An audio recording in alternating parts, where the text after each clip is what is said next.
السلام عليكم ورحمة الله وبركاته. بالنسبة لهاد التتمة ديال الدرس غادي نشوفو جوج ديال الفقرات. الفقرة الأولى متعلقة بالاستجابة المناعية الخلوية، والفقرة الثانية عندها علاقة بالتعاون الخلوي أثناء القيام بالاستجابة المناعية. Donc pour cette partie de la leçon, elle va concerner deux parties. La première partie, c'est la réponse immunitaire cellulaire, et la deuxième partie va étudier la coopération cellulaire lors de la réponse immunitaire. Donc pour la première partie, réponse immunitaire spécifique en médiation cellulaire, pour bien comprendre, on va un peu غادي نرجعو شوية للوراء. سبقينا قلنا بأن عند دخول واحد عنصر أجنبي اللي تنسميوه لو نون سوا ou bien l'antigène، تتدخل جوج ديال الأنواع ديال الاستجابات المناعية اللي هما الاستجابة الغير النووية والاستجابة النووية.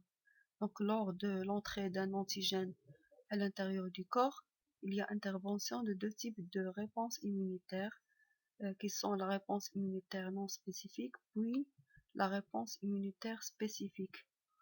ثم قلنا بأن هاد la réponse immunitaire non spécifique إلا ما قدرتش تقضي على العنصر الأجنبي تتدخل الاستجابة المناعية النووية بنوعيها. Donc lors de si la phagocytose ou bien la réponse immunitaire non spécifique n'intervient pas à éliminer et à détruire l'antigène, il y a intervention de la réponse immunitaire spécifique à deux voies, la voie ou bien en médiation humorale et en médiation cellulaire. Donc pour la médiation humorale, on a déjà vu qu'elle s'effectue par des anticorps au niveau du sang ou bien du sérum ou bien aussi le plasma lorsque l'antigène se multiplie dans le sang ou bien dans la lymphe. Donc بالنسبة للاستجابة المناعية النوعية الخلطية سميناها خلطية لأنها تحدث داخل واحد الخليط اللي هو الدم أو المصل أو البلازما بفضل مضادات أجسام نوعية التي تقضي أو التي تقوم بإبطال مفعول مولد مضاد معين في الدم على مستوى الدم أو على مستوى المصل.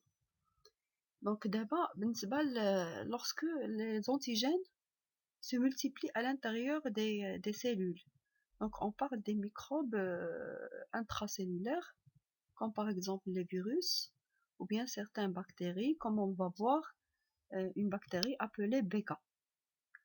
Donc dans ce cas-là, il y a les anticorps formés ne peuvent pas neutraliser les antigènes.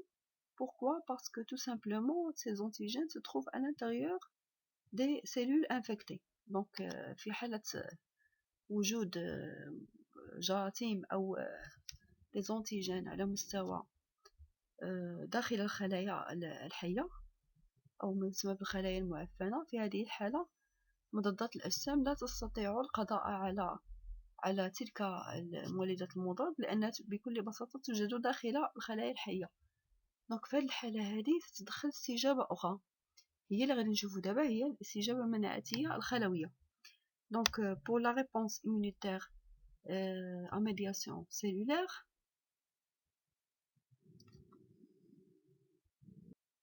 donc ici on va commencer par une activité pour bien comprendre, pour mettre en évidence la réponse immunitaire spécifique en médiation cellulaire. On propose d'exploiter les expériences suivantes.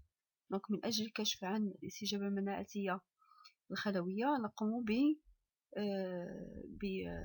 باستغلال التجارب أو معطيات التجارب التالية. Donc نعطي كمعطيات les données le BK appelé c'est une abréviation du bacille de Koch. Donc bacille de Koch, c'est une bactérie responsable de la maladie de la tuberculose اللي هي داء السل. Donc نرمز لها ببك، هي الجرثومة المسؤولة عن داء السل. ثم BCG.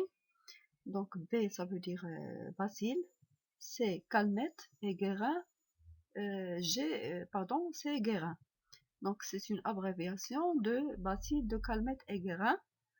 Donc ce bacille c'est un bacille atténué qui a été fabriqué à partir de BK et qui a perdu sa virulence. Donc ممكن نحصلوا عليها بنفس الطريقة اللي سبقينا قلنا عليها بالنسبة للاناتوكسين.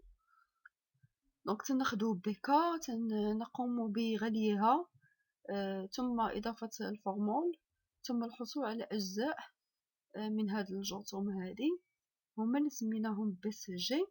وهاد BCG هادي فقط للتذكير فهو اللقاح اللي قمتو به أو اللي درتوه باش كنتو صغار ضد يعني للوقاية من داء السل. Donc pour la souris S2, donc on a pris une souris S2 et on l'a injectée par le BCG. 30 jours plus tard, on a injecté le bacille de corps. On a remarqué que la souris S2 reste vivante.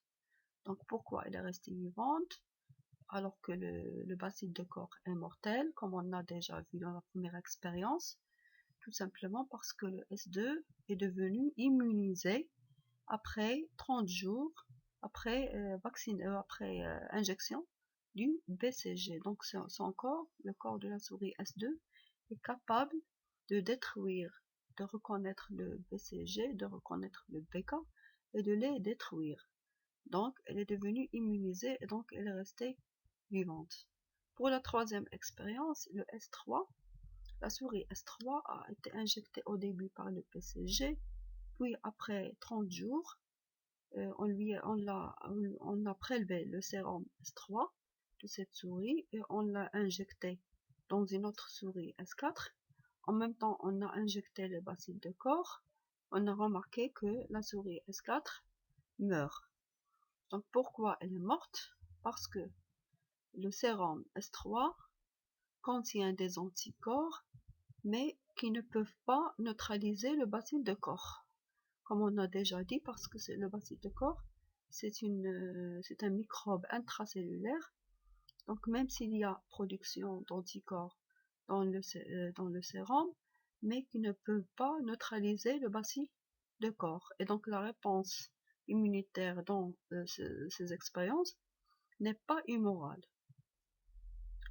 Pour la quatrième expérience, on a pris une souris S5, on lui a injecté le BCG. 30 jours plus tard, on a prélevé les lymphocytes de S5. Ces lymphocytes-là sont plus précisément des lymphocytes T8. Donc, on les a prélevés, puis on a pris ces lymphocytes S5, on les a injectés à une autre souris S6. En même temps, on a injecté le bacille de corps. Donc, comme résultat, la survie de la souris S6. Donc, pourquoi la souris S6 est restée vivante? Parce que les lymphocytes T8, les lymphocytes T8 qui ont été prélevés de la souris S3 ont pu battre et détruire le bacille de corps. Donc ces lymphocytes-là, ils sont actifs parce que déjà cette souris S5 a été préalablement injectée par le BCG. Donc elle est immunisée et donc ces lymphocytes sont actifs. Ils ont pu détruire facilement le bacille de corps. Donc à partir de toutes ces expériences, on peut déduire que la réponse immunitaire elle est cellulaire. Pourquoi cellulaire? Parce qu'elle s'effectue par des cellules appelées les lymphocytes T8 qui peuvent détruire directement le bacille de corps qui se trouve à l'intérieur des cellules infectées. Donc ici vous avez tous les résultats avec leur explication. Puis la voie immunitaire dirigée contre la tuberculose qui est la réponse immunitaire spécifique en médiation cellulaire. Donc on passe directement à une autre partie de la leçon. Donc maintenant, on va voir l'action des lymphocytes sur les cellules infectées. يعني كيف تؤثر الكريات الليمفاوية على الخلايا المعفنة. Donc pour cela, on peut voir directement ici dans ces images. Première chose, il y a la reconnaissance du lymphocyte T à l'antigène. Donc cette reconnaissance se fait par l'intermédiaire du macrophage. Donc ce macrophage, qu'est-ce qu'il fait? Il présente l'antigène au lymphocyte T. Et donc ici vous avez le lymphocyte T. Et ici vous avez le macrophage. Donc le macrophage, qu'est-ce qu'il fait? Il présente l'antigène au lymphocyte T. Donc par exemple, au niveau des ganglions lymphatiques, il y a des lymphocytes T qui ne sont pas actifs. Donc lors de l'entrée d'un antigène, par exemple un virus ou bien un BK, les macrophages prennent des antigènes et ils les présentent au lymphocyte T.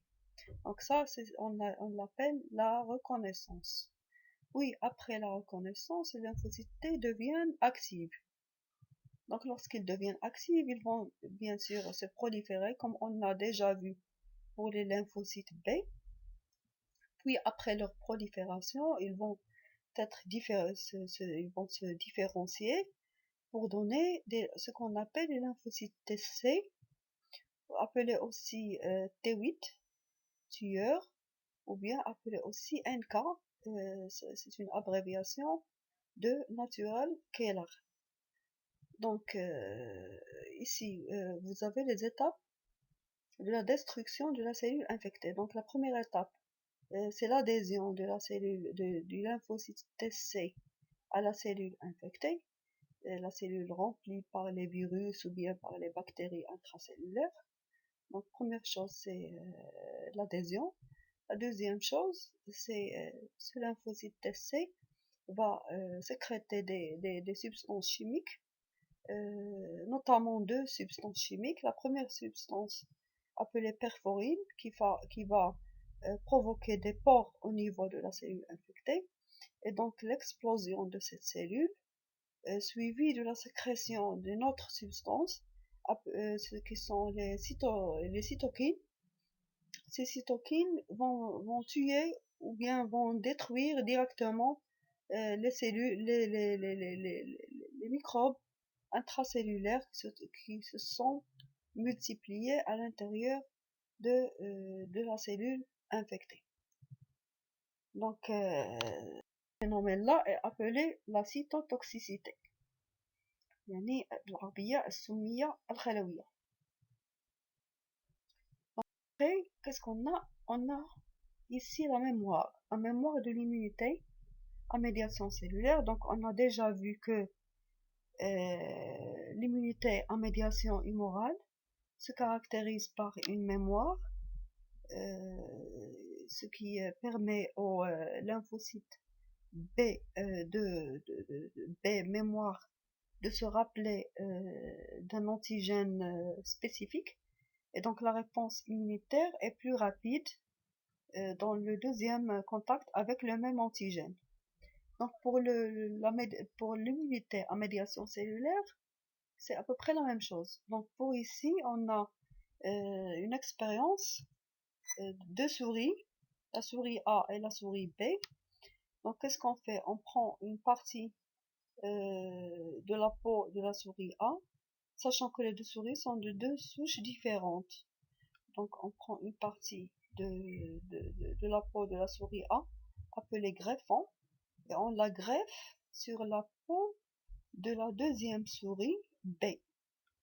Donc bien sûr la souris B va rejeter ce greffon parce qu'elle va considérer ce greffon un non-soi ou bien un antigène. Donc le rejet du greffon se fait au bout de 10 à 12 jours. يعني رفض الطعم كان بعد 10 إلى 12 يوما. Donc ici, dans la deuxième expérience, on répète la même expérience deuxième greffe quelques semaines plus tard. Donc بعد بضعة أسابيع تنعاودو نفس التجربة. دونك تناخدو جزء من الجلد من لا سوري A وتنطعموه عاوتاني في لا سوري B. Bien sûr, elle ne va pas يعني غادي ترفض هاديك الطعم rejet du greffon. Donc mais le rejet qui se fait au bout de 2 à 3 jours. يعني هنايا le rejet تلاحظوا بأنه il est plus rapide. هاد le rejet هذا c'est une réponse immunitaire. يعني استجابة مناعية. Plus exactement, c'est une réponse immunitaire cellulaire, médiation cellulaire, sachant que le greffon est considéré pour le corps comme on l'a déjà dit, comme les virus et comme les cellules intracellulaires. Donc, il va induire une réponse immunitaire à médiation cellulaire, donc qui est due à quoi? Tout simplement, qui est due à la caractéristique de cette immunité qui est la mémoire. Donc, tout simplement, ce rejet rapide. Donc, ce rejet rapide peut être expliqué par la formation des cellules T mémoire lors de la première greffe. Donc, ces cellules mémoire se sont rappelées de cet antigène dans le premier contact. Et donc, pendant le deuxième contact avec le même antigène, qui est le greffon, la réponse est plus rapide et donc le rejet est plus rapide. Donc ici, on résume les étapes de la réponse immunisation cellulaire. Ici, on a, donc, comme on a déjà dit, donc la réponse, les étapes de l'immunité cellulaire. Première chose, c'est la reconnaissance.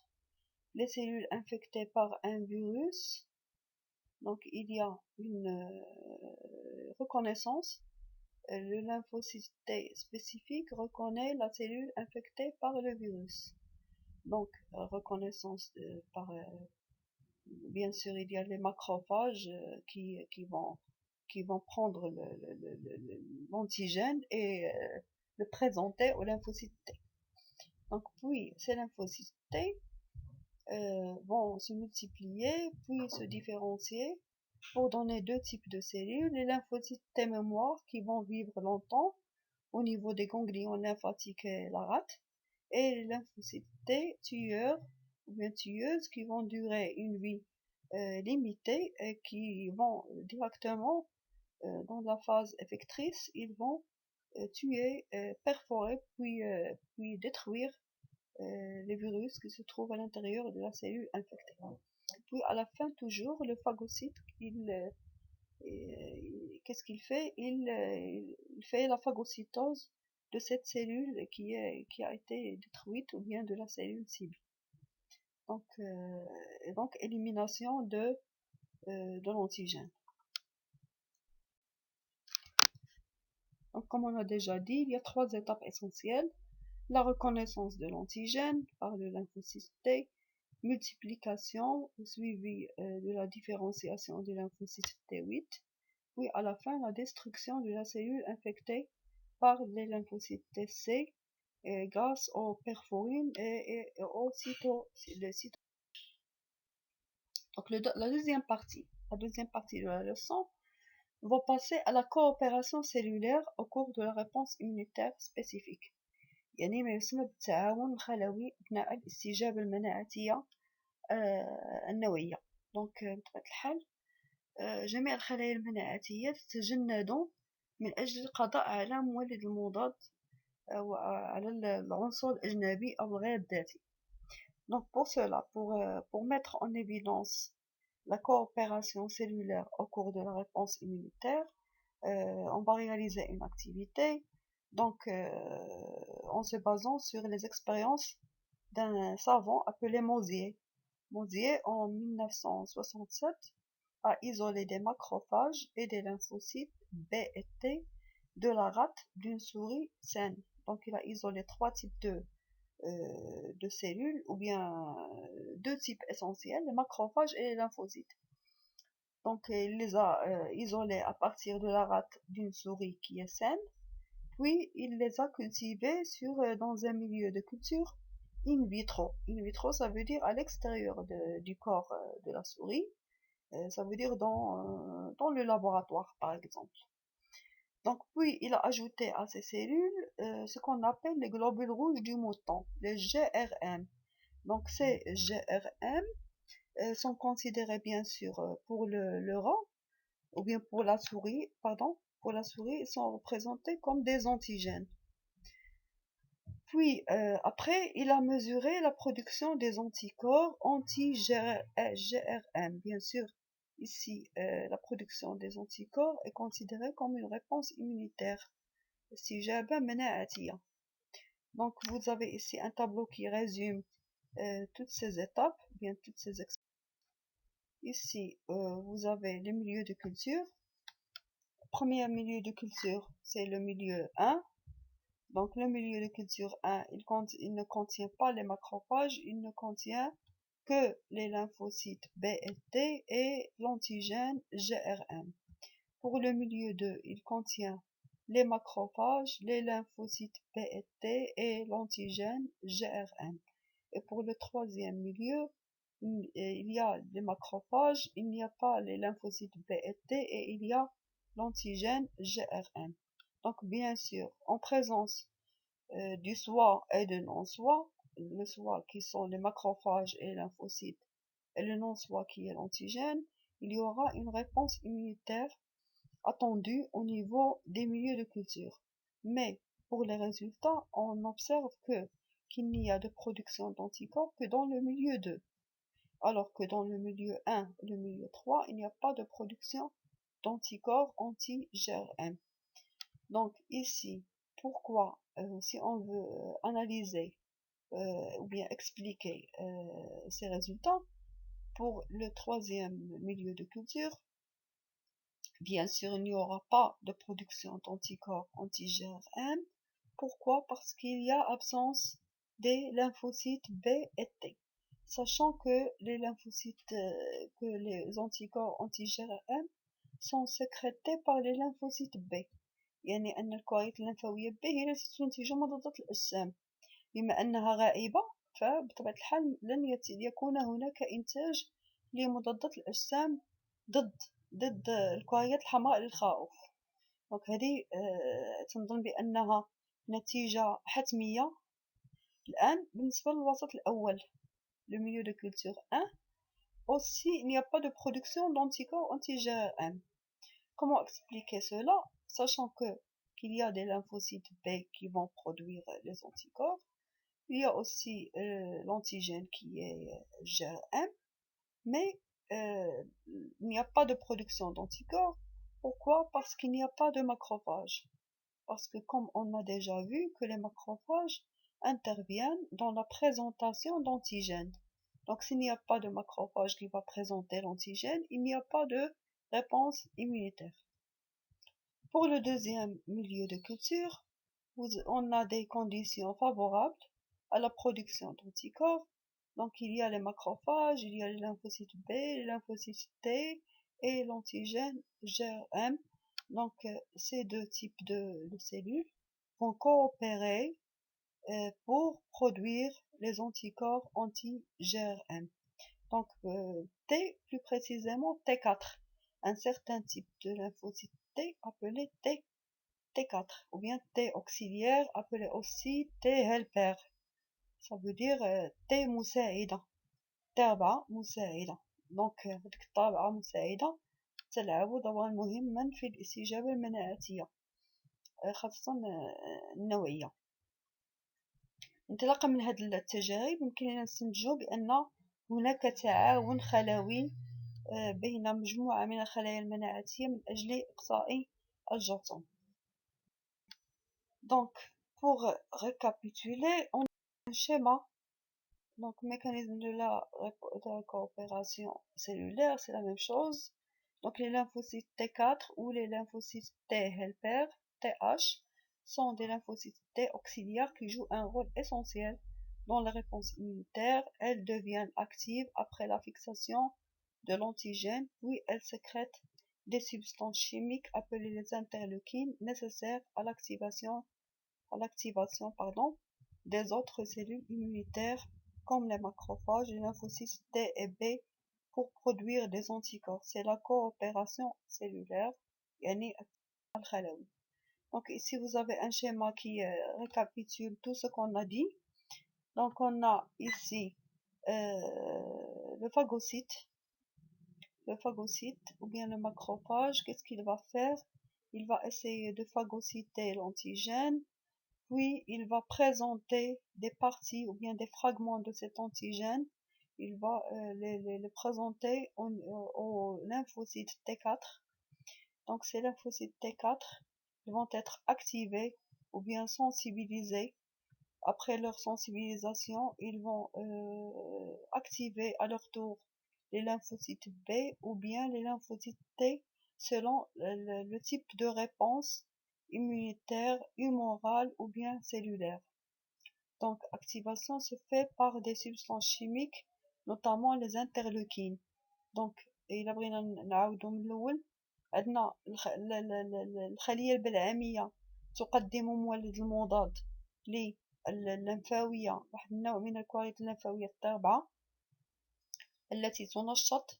عندما تنشط بدورها تقوم بتنشيط إما الخلايا المسؤولة عن الاستجابة الخلطية أو الخلايا المسؤولة عن الاستجابة الخلوية. دونك يتم هذا التنشيط بفضل مواد، خاصة مواد تسمى les interleukines. Donc après leur activation, les lymphocytes B activés reconnaissent l'antigène.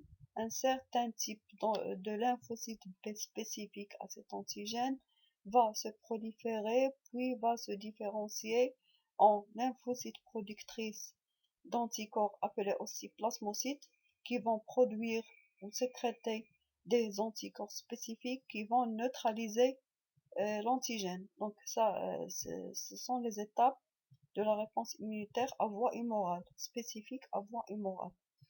Et dans le cas des virus ou bien d'autres cellules intracellulaires,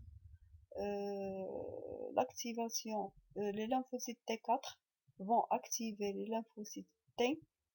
Donc ces T, et qui sont T8 bien sûr, les T vont se transformer, se différencier en lymphocytes T tueurs. Et les lymphocytes T tueurs, ils vont tuer directement la cellule, les virus ou bien les microbes qui se trouvent à l'intérieur des cellules infectées. Donc bien sûr, on peut avoir toutes les réponses en même temps. Et donc la réponse non spécifique, la réponse spécifique humorale et la réponse spécifique en médiation cellulaire. Donc ici vous avez un schéma bilan qui englobe ou bien qui fait un résumé de tout ce qu'on a déjà vu. Donc vous avez les cellules présentant l'antigène, qui sont les macrophages, phagocytose et présentation de l'antigène aux lymphocytes T4 ou bien LT4. Donc ces lymphocytes LT4, ils vont se proliférer, se différencier en lymphocytes T4 mémoire, qui vont se rappeler de l'antigène, et de lymphocytes T4 sécréteurs de substances activatrices, notamment les interleukines. Ces interleukines, ils vont activer ou bien la réponse immunitaire spécifique humorale ou bien cellulaire. Donc si la réponse humorale qui est activée, les lymphocytes B spécifiques à l'antigène, activés par les substances activatrices, prolifèrent et donnent des lymphocytes B mémoire qui vont vivre une durée de vie longue à l'intérieur des organes lymphoïdes périphériques, notamment la rate et les ganglions lymphatiques, ainsi que des lymphocytes B sécréteurs d'anticorps ces anticorps qui vont neutraliser les antigènes. Et si la réponse est cellulaire, elle va s'effectuer par des lymphocytes T8 spécifiques aux cellules cibles qui vont être aussi activées par des substances activatrices, les interleukines, puis proliférer et donner les lymphocytes T8 mémoire et les lymphocytes T8 tueurs. Donc tes mémoires, ils vont rester et se rappeler pendant toute la vie de la personne de l'antigène. Donc lorsqu'ils vont se rappeler de cet antigène, bien sûr la réponse pendant le deuxième contact va être plus rapide. Puis les lymphocytes T8 tueurs qui sont capables de détruire directement les cellules cibles. Donc c'est la fin de la leçon. نهاية الدرس. نتمنى أنكم تكونوا فهمتوا. غادي نزيد فقط واحد الإشارة، هما أن لي ليمفوسيت ميموار نستعملوهم، يعني تنستغلوهم في المبدأ ديال التلقيح. Donc pour la vaccination, on utilise cette spécificité qui est, ou bien cette caractéristique de l'immunité spécifique, qui est la mémoire, dans l'immunisation du corps contre plusieurs agents pathogènes. Donc التلقيحات المستعملة تعتمد على مبدأ ديال الذاكرة المناعية من أجل تمنيع الجسم ضد مجموعة من الجراثيم الممرضة. والسلام عليكم.